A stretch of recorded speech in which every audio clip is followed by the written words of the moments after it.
It is time now for The Law and You, sponsored by Gig and Giancola.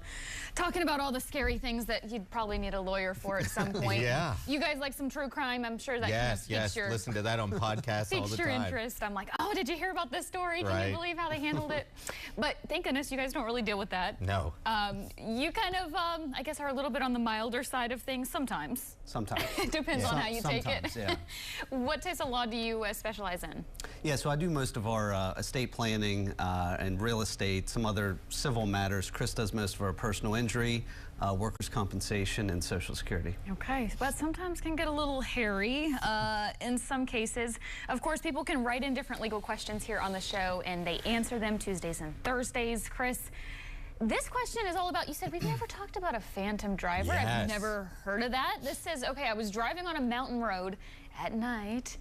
A car came over into my lane, causing me to swerve and crash. Now, no one was with me and no cars were on the road. My car is now totaled. I hurt my neck.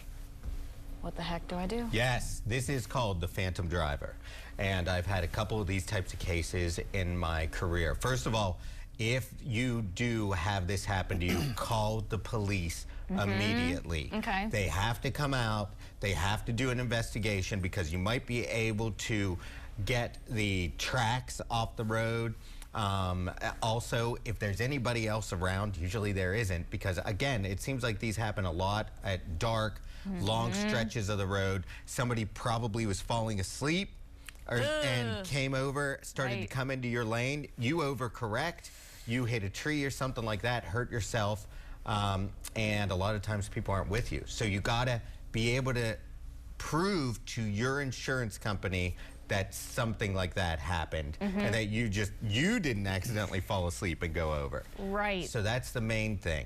The next thing is that, again, your own insurance might help and cover that through uninsured motorists coverage. All right, so we've talked about underinsured motorist coverage, where somebody that hits you and then they don't have enough insurance. Well, uninsured motorist coverage is for people that hit you that aren't insured, or possibly for phantom drivers.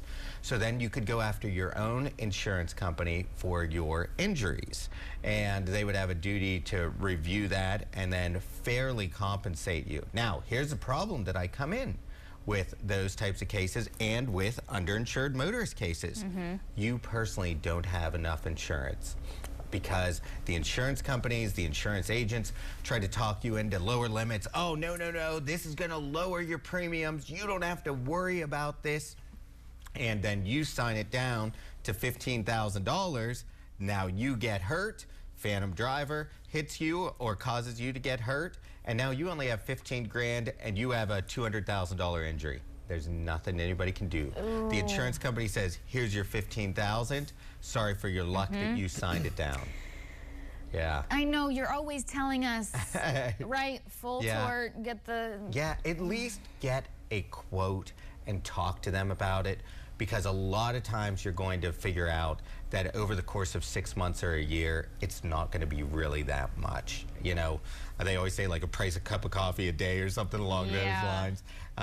And if you need it, it is going to be the best money you could possibly have spent. I've had death cases where there's only been $15,000. I've had horribly injured main breadwinners that have signed their limits down and only gotten $30,000 from their own insurance and $100,000 from the tortfeasor, so the bad guy that hit them. But $130,000 and you can't work anymore? That's not enough. Yeah. And I know it's so easy to think, oh, that will never happen to me. Right. Yeah. But it's tough in the long run, and I forget what the statistics are. I should look it up.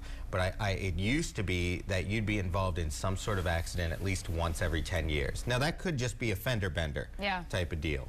And I know that that statistic works for me. I've been involved in 2 or 3 fender benders, and I've been driving for, you know, that long-ish. Yeah, you think about how many cars are on the road nowadays. I mean, you take that risk every time you get in your vehicle. Yes, yeah. Now, the new vehicles are extremely safe. And I've seen accidents that people should have been way worse hurt, but these cars are doing what they're supposed to do, protecting you. Even all the cameras now. What about dashboard footage? You see a lot more of that nowadays. People, you know, getting those things Teslas actually record if there is an accident in a Tesla. It will record the last 5 minutes or so before the accident, and you can take a thumb drive and download it. That's amazing. Yes. Yeah, it's crazy. Really helpful in these Yeah. cases, I'm sure. Absolutely. Right? You see this kind of stuff. Well, if people have, questions for you, they want to reach out, maybe get a consultation, what's the best way to kind of assess that or, get details on that? Yeah, for these cases, it's a free consultation. They could call our office at 946-1606 or through our website at gig-law.com. All right. Yeah. Interesting stuff. Yeah, beware those phantom drivers. Oh, my goodness.